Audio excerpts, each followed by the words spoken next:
Big day. NASA astronauts Butch, Wilmore and Suni Williams are finally back home on Earth after what was supposed to be an 8-day test flight in space, but stretched to 9 months.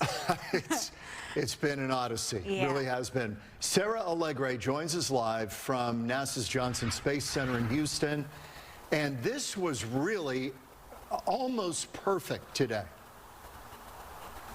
It was seamless. I mean, it went off without a hitch, John and Christina, and Butch and Suni, I think we could all agree, really deserved that moment. After originally heading up there in June to test Boeing Starliner, and then we had those complications, those thrusting issues, and so that capsule had to return back to Earth without them, which led to, as you said, that lengthy odyssey at the International Space Station, and then we had Crew 9 kind of step in with those 2 empty seats to bring back Butch and Suni to get us, John and Christina, to this moment that we're at right now. It was a beautiful splashdown. I want to take you back there.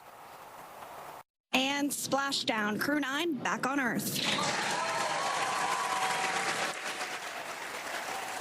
Yeah, of course. You know, they were joined by Mission Commander Nick Hague, Russian cosmonaut Alexander Gorbanov, and they were on that Dragon capsule dubbed Freedom. They undocked at just around 1:05 this morning, which then led to their lengthy 16, 17-hour flight back to Earth. But let's talk about that splashdown. I mean, they had quite the welcome. The dolphins with them, and then getting that capsule safely on board to the SpaceX recovery ship, Megan, and then the moment, too, when we saw those astronauts come out, I should say, one by one. And I think NASA planned it very well, starting with Nick Hague and then Alexander Gorbanov, and then finishing it off strong with both Butch and Suni, and seeing their smiles really on their face, ear to ear, was truly magnificent. I know that they've had a long journey, and I can only imagine what their families are going through. But I just want to say all the work that they've done there at the International Space Station over the course of 9 months. They're helping with medical research.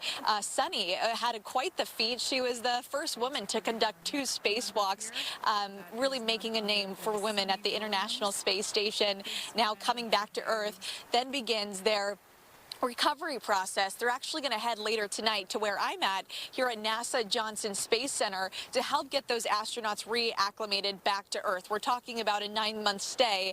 You have to rehabilitate. Your body is like it's going through an injury, a bad injury to your body. So right now what they're going to work on once they come back here later tonight, back to NASA's Johnson Space Center, they're going to be doing those pool exercises, of course getting plenty of sleep as well, but just beginning those exercises to rebuild their muscle, because you're going from a place with 0 gravity to Earth's gravitational pull. So excited to welcome them back here to Earth, excited to see them come back here to Houston. But man, quite the show that we had over the past couple of hours. I mean, the splashdown was perfect. Yeah, and we had such a unique view too of that splashdown. It was really cool to see. Yeah, I mean, the dolphins, guys, I can't get over that. It was just gorgeous. I mean, how did that happen? It was just perfectly planned. Yeah, it couldn't have been more perfect. Okay, Sarah, thank you. We appreciate it. Thank you. Let's